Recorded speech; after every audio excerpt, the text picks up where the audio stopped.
All right, first things first, let's get into our spicy smoked chicken thighs. So I love chicken thighs. They're my favorite cut in the chicken. I think they're most people's favorite cuts that really love chicken. These are bone in, skin on, which is gonna make them moist and delicious. And I'm gonna start working on my spice mix. So this is a very easy rub. We have equal parts of cracked black pepper, kosher salt, a little bit of cayenne, and Urfa chili. Okay, what is Urfa? Oh, Liv, I knew you were gonna ask. I have You wanna no know. idea. I've never even heard of this. So Urfa is my favorite chili. It's starting to get a little bit more popular. It's my goal to make Urfa the chili of the people. But it is a Turkish chili that is sun-dried, and it has almost like, it has a little bit of spice to it. To me, it has a touch of smoky flavor, but a gentle heat, and also has like a little bit, almost like a raisiny flavor to it. It's delightful. But if you cannot find it, I would say go maybe 3/4 part ground ancho, and then a 1/4 part something with a little bit of heat, like a cayenne would work fine. How do you feel about Urfa now, Liv? I mean, listen, it sounds great. It's really, how does it taste? It tastes great. I've been putting Urfa chili in food that you've been eating at this house for about 10 years now. Oh, So great. I love it. I have cracked black pepper, kosher salt, cayenne, and Urfa chili. So I always just mix all my spices up, give them a little fork so they're evenly distributed, and then we are going to apply them to our chicken. Before I put them on the chicken, I have this chicken that's been out at room temp, so the chill is off it. I'm gonna give it a little pat with paper towels, just to get any excess moisture off the skin. And you're using bone in. Why do you like to have the bone in still? The bone in, because the bone has tons of flavor, and it's gonna help keep our chicken moist, but it's also going to add flavor as the chicken cooks. If you don't wanna see the bone, cook the meat on the bone, then take it off afterwards. You're gonna be up in a much better place. Same with the skin. Cook it with the skin on. If you don't wanna eat the skin, take the skin off afterwards. But the skin and the bones add a ton of flavor. The reason we pat the chicken dry is the dry skin is gonna help us get a little bit of crispiness when it cooks. When I plan ahead enough, I even will put the chicken like this after I pat it dry in the fridge overnight, with the skin exposed to dry it out a little bit extra. And that's really where you start getting that nice crispy skin.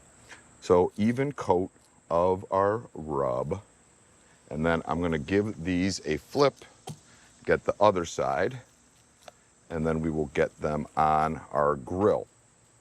We wanna smoke these around 275, but anywhere between 225 and 325, you're going to have delicious chicken. It's just gonna change the cooking time a little bit. So don't panic if your grill starts to get a little bit too hot, or it gets a little bit cooler. It's just gonna take a little bit more time. The key is to make sure that your chicken is cooked through to the temperature you want. We're gonna finish these with a glaze. So the smoking part of this situation, I'm only gonna take it to about 130, 140, and then we'll finish them with the glaze. We'll bring them up to that 165, 170 for the thighs. So this is ready.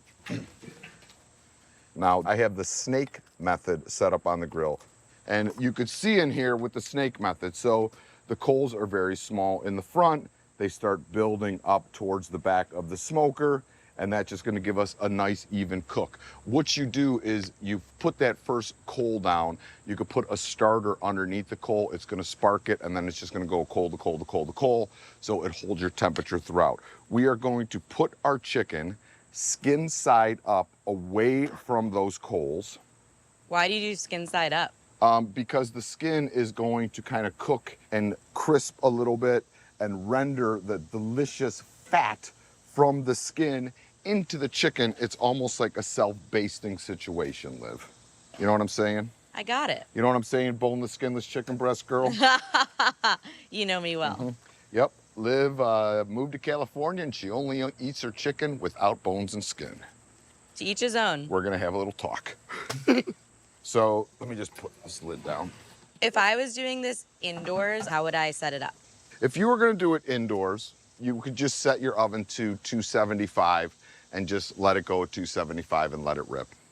All right, chicken is going, time for our barbecue glaze. So I'm gonna give this barbecue glaze a little bit of hit because our secret guest that is coming later, let's just say that he grew up in our house and I cannot make it spicy enough for him. He loves heat and spicy food. So we are gonna do a habanero pineapple glaze. So it is gonna have a little bit of heat. Here's a great trick with habaneros. Habaneros, ghost peppers, chilies like that have a ton of heat, like an insane amount of heat. To control the heat, this is a Bobby Flay trick, only thing he's ever taught me.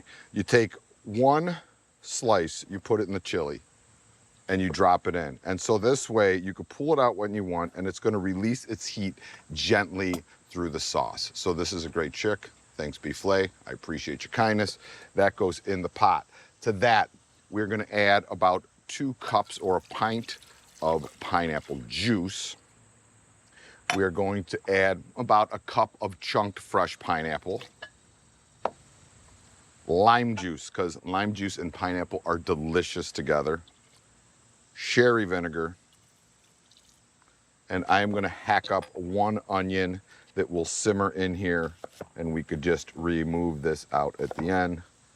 And we are also going to put in a little bit of honey. This is another thing I learned from Bobby. You always want that balance of sweet and spicy. You just don't want a fireball or something super sweet. So I'm gonna put this directly over the coals on my grill. We're gonna let it come up to a simmer. It's gonna cook for about 30 minutes, break down, and then I'll show you how to finish that. So this has been simmering away. We have those habaneros, which have broken down. Everything is nice and tender. And we are just gonna buzz this up until it is smooth.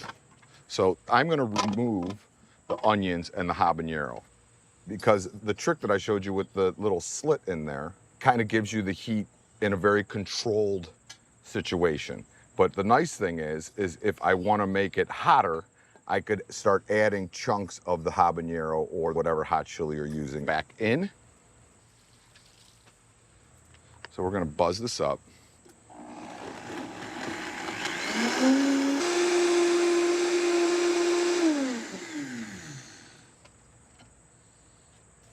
So we're gonna give this a taste. Pretty good. I think it could use a little more sweet. So I'm gonna just put in a touch of honey, a little pinch of salt. And it has a bite to it now, but I know that he is gonna want it a little more bitey. So I'm just gonna drop these back in and let them continue to simmer down with the sauce. But this is a dealer's choice situation. Make it fit your palate. So this is gonna go back on. It's gonna simmer and reduce by about half. All right, things are spicy in here.